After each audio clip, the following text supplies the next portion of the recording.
and welcome back to the channel. My name is Zoell, and this is your AEW Dynamite Bash at the Beach review for January 15th, 2020.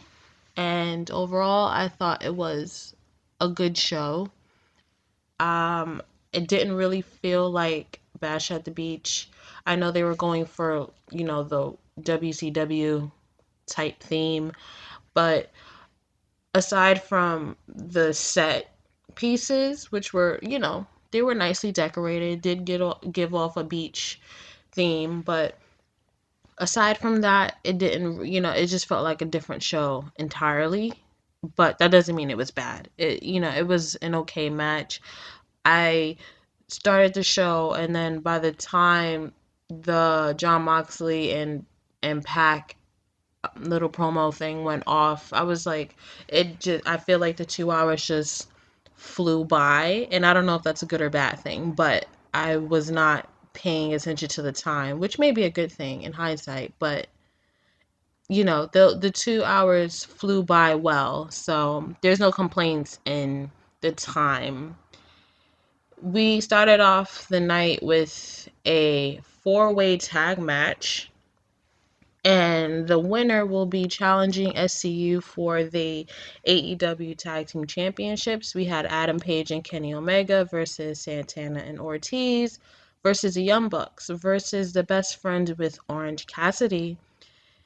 Nick, Jackson, and Trent started off the match. Nick tries to hit a shoulder block on Trent. They exchange shoulder tackles before Trent chops Nick in the chest. They go to a standoff. Nick tags in Adam Page while Trent tags in Chuck Taylor. Page hits a fallaway slam. Chuck Taylor tags in Matt Jackson, and Adam Page tags in Kenny Omega. Santana and Ortiz jump in. Omega and Santana trade shots. Omega goes for a pin, but Nick pulls his leg, arguing that he blind tagged in. The blind tagging was becoming a little bit, they were overdoing it throughout the match. But, these type of tag matches with these guys, it's always going to be fast paced. So I guess a blind tag would be appropriate. Santana tags in Ortiz. He thumbs Nick and Omega in the eyes. Matt and Nick hit a Couture Crusher backbreaker combo on Ortiz. Ortiz tags in Trent. Matt blind tags Nick. The Young Bucks hit a double drop kick. Matt does his Northern Light suplexes, like 4 in a row. At the last one, Trent reverses and hits a spinning DDT that looked just awesome. He tags in Chuck Taylor. Chuck Taylor hits a release belly-to-belly suplex. He followed that with a standing sliced bread. Taylor hits a pop-up powerbomb for a 2 count before Ortiz breaks up the pin. Taylor tags in Trent, and they hit a soulful combo. The Best Friends tease a hug, but Santana attacks Trent from behind. He knocks Omega and Page off the apron. Ortiz tags himself in, and Santana hits a cutter. Ortiz hits an enziguri to Matt's head. Santana hits a pump kick, and both Santana and Ortiz hit a Spanish fly. Ortiz hits a cannonball on one side of the ring while Santana hits a suicide dive on the other. And I just want to say, if I sound a little congested, it's because I am. And I'm trying not to sneeze while I'm doing this review, so just bear with me. Ortiz tags in, and they kind of switch. Ortiz had Matt in a delayed suplex. Matt hits a spear on Santana. He tries to tag in Nick, but Ortiz pulls Nick off the apron. Matt hits a stunner from the top rope, and he tags in Kenny Omega. Omega hits Snapdragons on everybody. Santana, Ortiz, Trent, and no matter who he hits that on, it just looks beautiful. Omega lands the You Can't Escape, and while he's on the top rope, before he does his moonsault, Page, who tags in, hits a shooting star press. He goes to the top rope and hits a moonsault to everyone outside the ring. Ortiz rakes Omega's back. Santana hits a senton. Nick and Chuck Taylor both hit dives outside the ring. Trent and Omega are back in the ring. Trent hits a knee strike, and the ref accidentally gets hit in the face.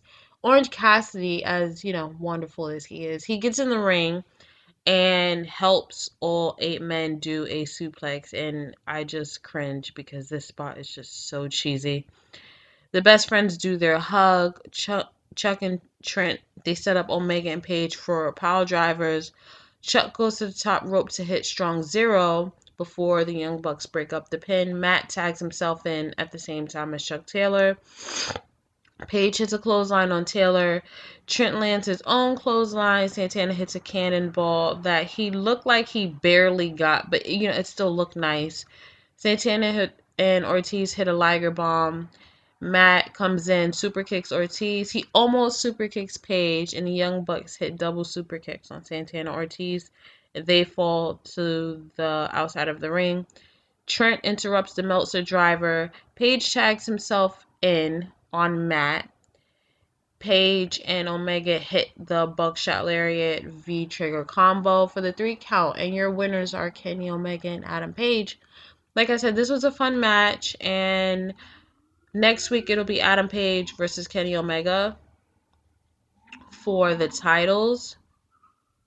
And I would definitely take the titles off Page and Omega. Off SCU at this point, because they're just not doing it for me as champs.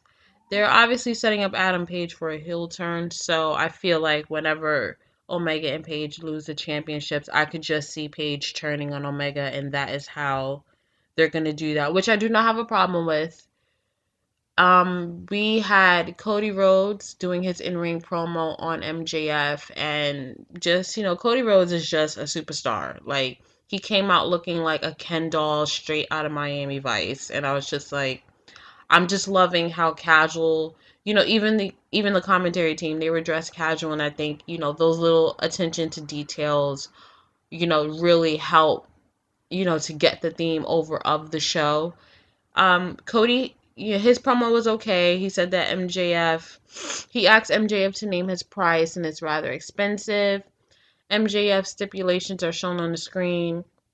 And Cody says that a steel cage match against Wardlow will take a toll on his body, but he thinks that MJF is afraid that when the crowd gets a real look at Wardlow, it should be him that's carrying Wardlow's bags and not Wardlow carrying his bags. He addresses the 10 lashes, on live TV stipulation, and he says that he understands the symbolism, but MJF is mistaken if he thinks that's the worst thing that's ever happened to him.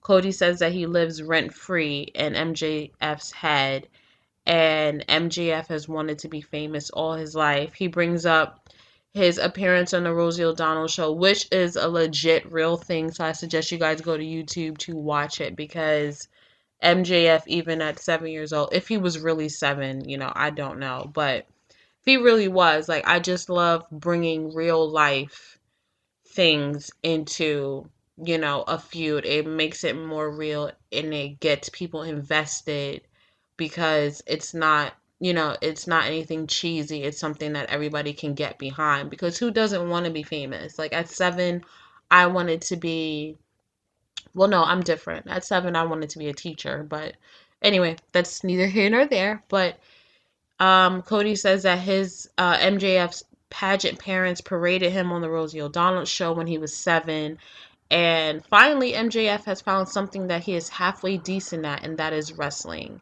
Cody says with MJF, less is more. He calls him lazy because MJF is incapable of giving more.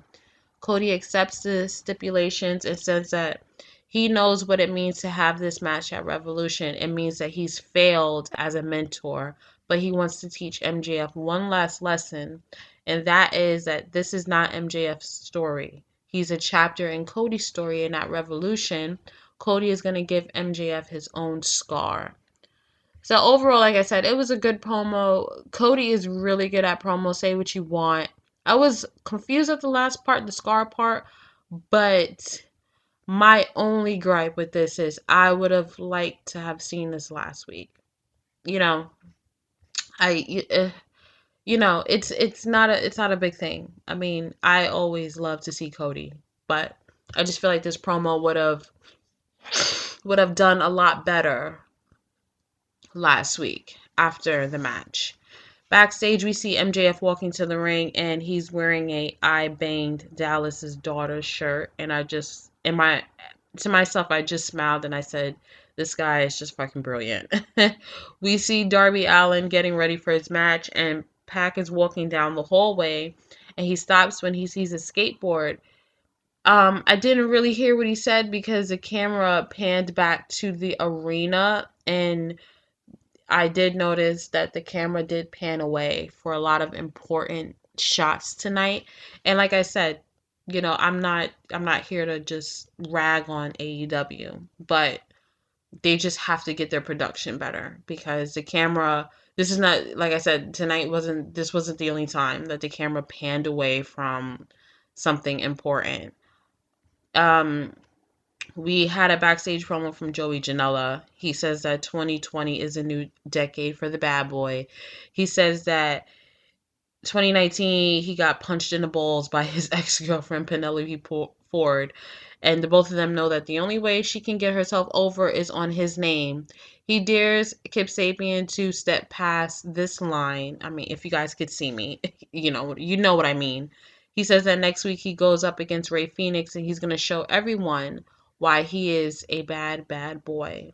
Didn't really care for this promo. I feel like Joey Janela has kind of, faded into the background, but I'm pretty sure his match with Phoenix will be great because I feel like Ray Phoenix can have a match with a fucking plastic bag and it'll be the greatest thing that anyone has ever seen.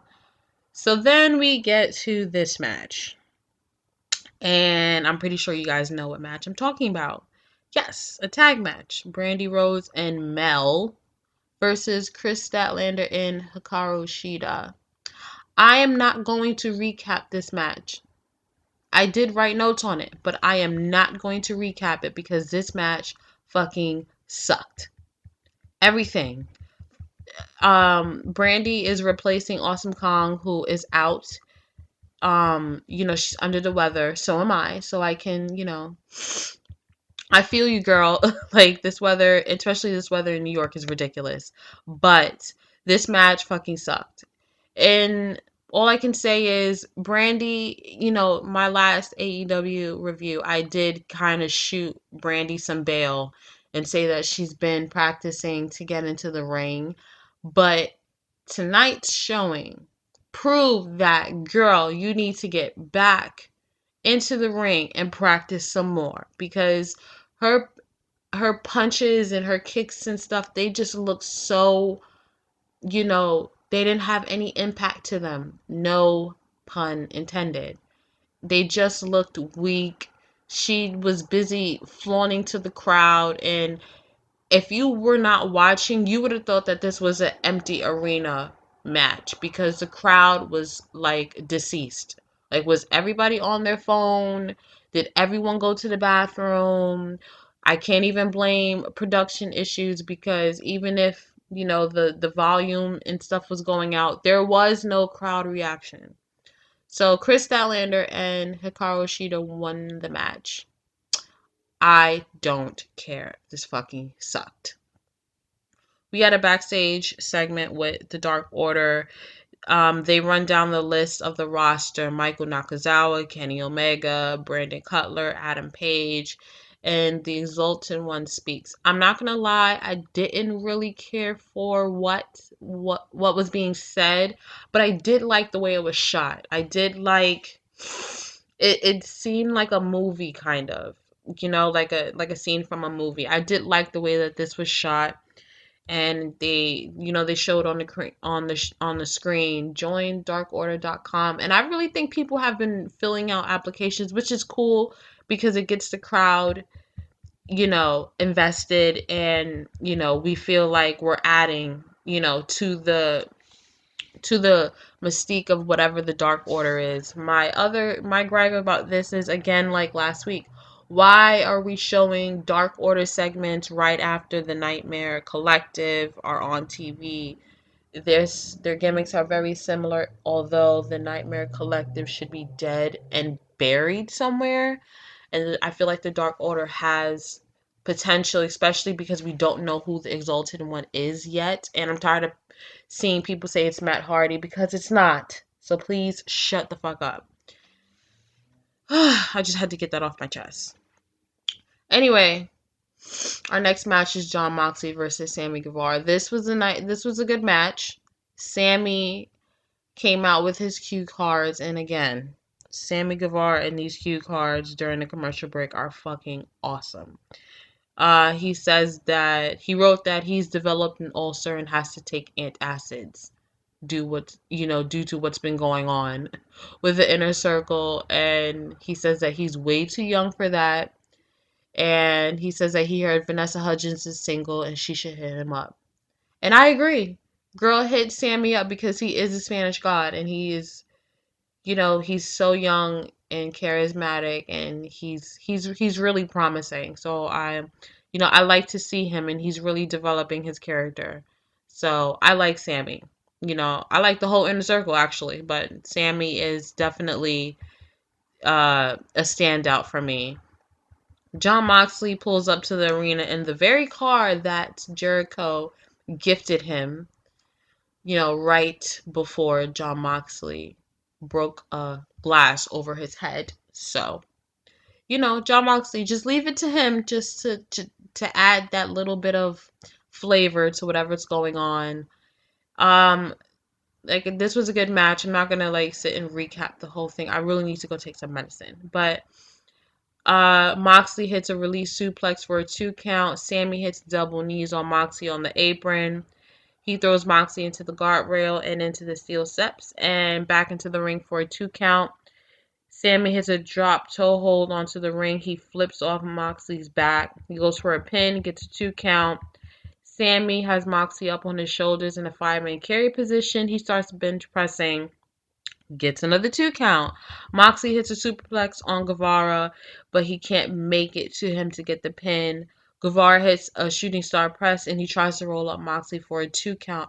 Moxley hits a beautiful headlock driver, and that was his finisher when he was in WWE, and I miss it because although I like the Paragon Shift DDT, I feel like the headlock driver it looks a lot better, and if you're in the ring with somebody that can sell it, it just looks brutal. Moxley goes to the top rope and he sets up for the Paragon Shift DDT, but Sammy Guevara gets loose and hits a Spanish fly. Sammy goes to the top rope for a moonsault. Moxley catches him in a sleeper hold and Guevara taps out. So Jon Moxley wins. And this was supposed to set up for whoever wins the Pac and Darby Alan match. But my only thing is, wasn't it already established that Jon Moxley was the number 1 contender? So why are we having this match with him and Pac? And I guess, since next week's Dynamite is going to be on Jericho's cruise, they have to have some type of a match there. So that's the only reason I can think of. But this does not fit into the continuity of what's going on. But, I don't have any gripes. This was a good match, and it's always great to see Jon Moxley. After the match, the lights go off, AEW's favorite thing to do. And the inner circle is in the ring surrounding Moxley. Jack Hager has Jon Moxley in the sleeper hold. Jericho takes off his title belt and starts whipping Moxley across the back. Santana and Ortiz hold Jon Moxley up by the arms, and Jack Hager hits him with a low blow. Really just ran and hit him with a low blow. Sammy Guevara lands a couple of slaps, I guess, because he's mad that he lost. And that's my other thing. If the inner circle was going to attack Jon Moxley, I wouldn't have had Sammy Guevara win. But I say that to say, if it wasn't for the number 1 contendership, then fine. But since it was, I know why Jon Moxley won. But if it wasn't, I feel like if this was just a regular match on Dynamite, I would have had Guevara win. I don't think it takes away anything from Moxley, but if they were going to do this type of an angle after the match, it would have made more sense to have Guevara win. But other than that, like I said, it was a great match. So Jericho basically takes off one of the spikes from his jacket and he just kind of stabs Jon Moxley in the eye, in the right eye. And after the match, Jon Moxley is being attended to by the doctors. This was being sold like he was freaking blind. And that was it. Like I said, it was a really good match. It was predictable. We knew that Jon Moxley was going to win. And again, the attention to detail. I like how Excalibur mentioned on commentary that no one is going to come out to help Jon Moxley because he does not have any friends in that locker room, and I think it adds to Jon Moxley's character. Like, I think he would have preferred going down in the blaze of glory by himself than actually having people come out and help him. So again, that attention to detail is just, I love that. The next match was MJF and the Blade and the Butcher and the Bunny versus Dustin Rhodes, QT Marshall, and DDP. This is another match that I am not going to recap because it did not do anything for me. Seeing DDP back, it's great. I'm not really excited to see him in the ring. That's no slight. Don't get mad at me, but this match really just didn't do anything for me. MJF sneaks a roll-up pin on QT Marshall, and I feel like that's the only reason QT was in the match, was to take the pin because, um, you know, MJF and Dustin, obviously, Cody, they have it. DDP and MJF are probably beefing because of MJF's promo last week and the fact that, his shirt tonight was just beyond disrespectful. But I feel like QT Marshall was an obvious person to take the pin. And like I said, this match didn't really do anything for me. I know DDP did hit a dive. He hit a couple of diamond cutters, and Dustin took most of the punishment in the match. And that was pretty much it. It wasn't the best showing for any of the six guys in the match, but it was there. So after that, we had a backstage segment with SCU and some good looking interview lady. I mean, she was fucking hot, but I don't know her name. I'm gonna have to Google it when I finish. But she asks SCU about their upcoming tag match next week. Hangman Adam Page interrupts, and it's obvious that he's drunk. I don't know where this is going with him constantly drinking. I don't know if it plays into, his heel turn or if it's going to be a reason for his heel turn. But, we'll see. I'm not a beer fan. So, I mean, to each his own. But Adam Page starts getting into an argument with SCU until Kenny Omega steps in. He says, "Excuse my partner." He's just excited. He's just drunk. It's Bash at the Beach. He's just enjoying himself on this nice Wednesday night. He says that the four of them will have a gentleman's contest and may the best team win. And he gives SCU a couple of daps. And that was it. And your main event was Pac versus Darby Allin. Pac won, obviously. But Darby Allin, Excalibur mentioned that Darby Allin is only 23 years old. I'm going to have to Google that. I don't think it's a lie. I just don't know exactly how old he is. I know he's young. And I also know he's married too, that's really young to get married. But, it's just amazing to me how young he is. And the same thing goes for MJF. Like, these two, and Darby Allin is such a unique talent.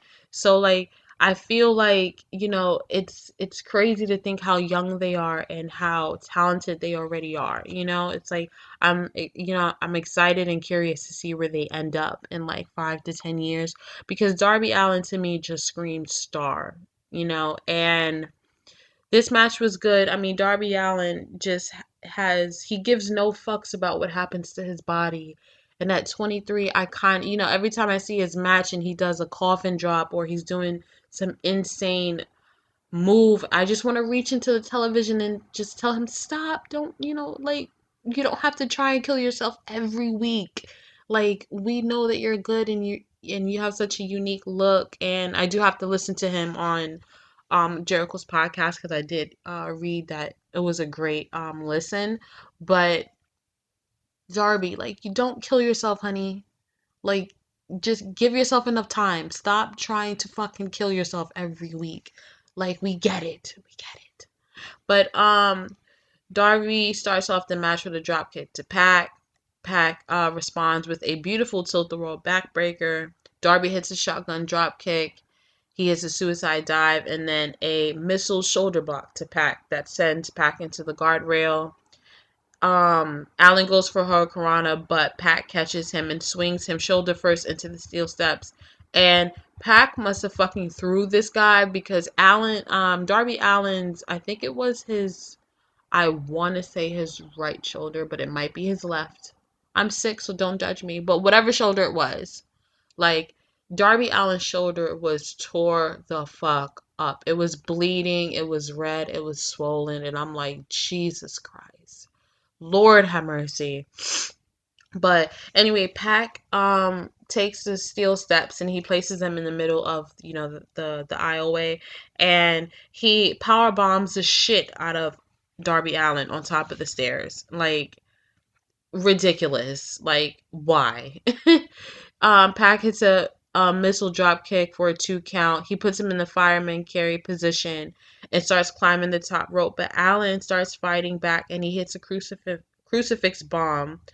Pac goes to the outside and Allen finally hits his coffin drop, and again, I'm just cringing.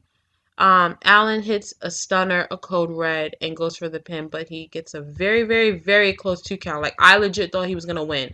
It's like I said, it's obvious we knew Pac was gonna win, but like, that whole sequence really had me believing that Allen was like gonna sneak the win out. Pac goes to the outside. Allen tries for a baseball slide. Pac uses the ring skirt to catch him and hits an enziguri. Pac hits a clothesline to Allen for another 2 count. Darby goes for a springboard coffin drop, but Pac uses his own momentum for a German suplex. Pac hits a power bomb for a 2 count. They're both on the top rope. Pac starts headbutting Allen, and he hits his just fucking beautiful black arrow to Allen for the 3 count, and Pac is your winner. And after the match, Tony Schiavone was in the ring to interview Pac, and Pac says that he should be congratulating the new #1 contender for the AEW Championship. And Schiavone says, no, wait, you still have to wrestle Jon Moxley. And Pac says that because of what happened earlier with the Inner Circle, Jon Moxley may as well forfeit. And Pac was getting ready to address Chris Jericho when Tony Schiavone cuts him off and says that they are getting word about something happening backstage. And then the camera cuts to Jon Moxley being asked to get into an ambulance, but he ends up stepping out and he starts making his way to the ring. His right eye is taped shut with like black tape, and I saw somebody on Twitter making fun of him, saying that he looks like a pirate. Corny, but you know, funny. I see what they were trying to do. Jon Moxley is on top of the ramp and he says that he doesn't care if he's blind or if he has one eye or no eyes or half dead. He's still gonna whoop Pac's ass because that title shot belongs to him. And that was your show. So overall, good show. Except for my little gripes, you know, here and there, the production issues, the Nightmare Collective being anywhere on TV, the disappointing MJF, you know, DDP and everybody's match. Other than that, it was a good show. I enjoyed it. So next week is Jericho's Cruise, and from what I read, they're going to be presenting the show from the boat, if I'm not mistaken. So that should be really interesting. If someone doesn't get thrown over into the water, I'm going to be really disappointed. I'm just putting that out now. But other than that, I'm excited for next week's show. And as usual, I want you guys to like, comment, and subscribe to my channel. Leave me any suggestions on how I can make the channel better. I know that my audio is not that good, and I know that you know, my editing has to get better, but I am a newbie, so just give me time to, you know, get my feet wet and things like that. But I appreciate all criticism, suggestions, comments, whatever. So I will see you guys on Wednesday on Wednesday. Oh my, I need to go to sleep and I need to take some medicine. I'll see you guys on Friday for SmackDown. Um, I will try, no promises, I will try and get a NXT review up because I did see that NXT's main event tonight was fucking awesome. I think it was a battle royal with the for the girls for the winner to face Rhea Ripley at Takeover Portland. So if I am feeling up to it and if my 8-month-old daughter will let me, I will get a review up sometime tomorrow. So, fingers crossed. But as usual, thank you guys for tuning in, and I'll see you guys on Friday. Love you. Bye.